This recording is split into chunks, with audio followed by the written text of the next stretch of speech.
All right, we're going to move on to the wire chases, and that's this kind of funny looking bent piece. It's labeled in the 170 SL17, so it'll be the first one we put in. In this install, we discovered, again, this is as it's a work in progress with the 2.0, and we haven't had this piece before, that really the correct process is to put this in before the installation. So this part of the video will show up earlier than the installation is, and then put the installation. And the reason for that is when you're punching these holes, you don't want the metal shavings to be caught up in the insulation. And also the drill bit will sort of wrap up that thin slit, and it can be pretty tough to deal with. So before you put the insulation in, finish out the wiring chase, then put the insulation in, okay? So what you're gonna do is you're gonna take a measurement, and it should be right around 10 inches. So this distance from this edge of the vertical A-frame here down to the top of this is 10 inches. So over here, set this down on top and mark 10 inches right here. That's where the bottom of this edge will go. I will cover my mark with it. It doesn't have to be down to the absolute perfect mark. You just want to get close, within a 1/16. So at that point, can we see back here? Yep, see ya. We rest this edge on this back end, and again we can put a magnet there to kind of keep it flush. And then when we set this front edge, we're just going to set it up to the line that we made. In this instance, it is actually butting in to the bottom of this channel, but what we found is there are a few discrepancies between vehicles about how far this channel comes down. How many will be off, I don't know. So don't necessarily go play off of this area, and this channel may actually end up being cut out a little bit larger if we run into problems where it's overlapping. It hasn't, but we'll see. So we're going to cut that edge a little larger. So don't make your play off of this. Make sure you mark your 10 inches up from the top of this this A-frame.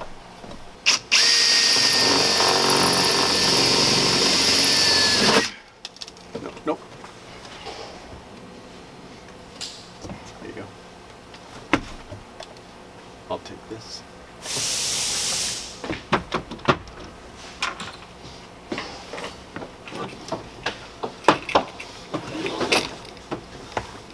That. I'll take that.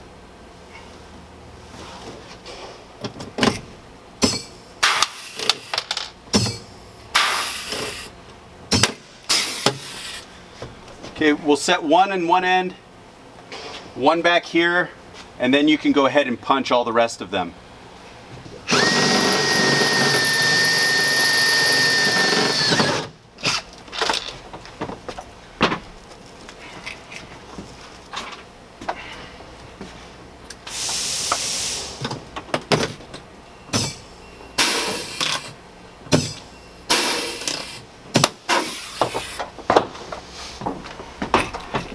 Now we're ready to punch out the rest of our rivets, and you'll notice that there's a riv nut hole in the front. So that's the way the front sets, is with this riv nut hole, and there's also one in the back that we punch the riv nut hole, and that will help fasten the track to our wire chase. All right, once you've installed the first extension up here, we're going to install the next center piece. All right, the center piece has a bit of a slot on the bottom where it returns, and that goes over the top of this, which is a little bit of a trick. You're going to kind of set it back over the top of it, and then just pull this with your hand forward so that it slips over it and comes down. Your riv nut here is the first one that you're going to set. Once you've slid it over the top, This hole should line up, but if it doesn't line up perfectly, it's no big deal. We actually don't use it. We use it for alignment, but not for holding anything. So I'm gonna paint both of those pieces of metal.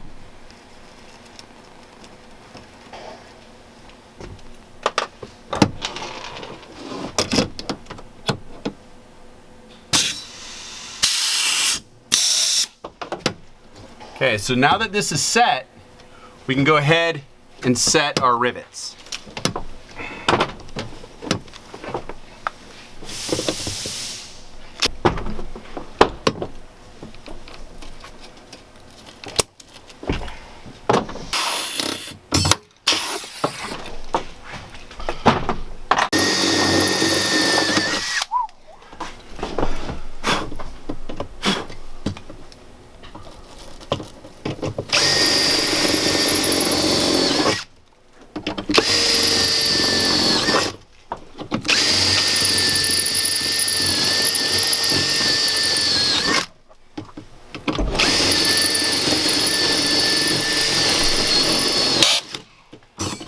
All right, on the aft piece, you'll notice there's a slot.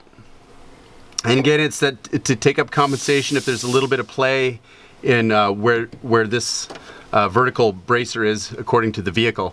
We're gonna set a riv nut through this hole into this slot. It is not load bearing, so you don't have to worry about that. It is to just help align it. And on the front of this piece, you'll see there's a little index, and so it indexes in. So we'll set this side. So we slip this behind and line up that slot behind it with this hole. Push it all the way forward so that the index is tight, but not overlapping. With this, it's important to make sure you're pulling this back piece up against the vertical A-frame.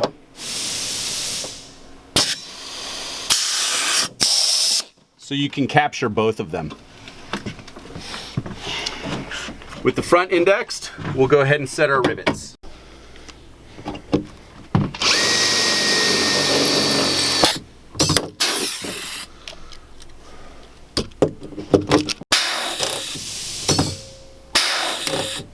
After you set your two front rivets, this riv nut hole is, you're gonna punch through basically just to get the metal out of the way.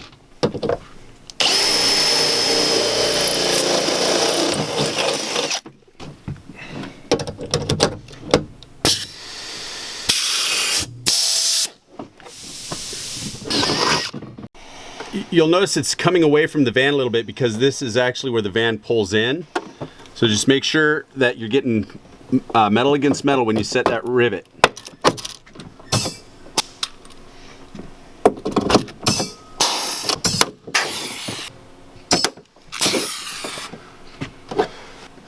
All right, when you're done with the driver's side, we'll just move to the passenger side. The only difference is you don't have that front one to install. It's the same process that you did on the last two wire chases.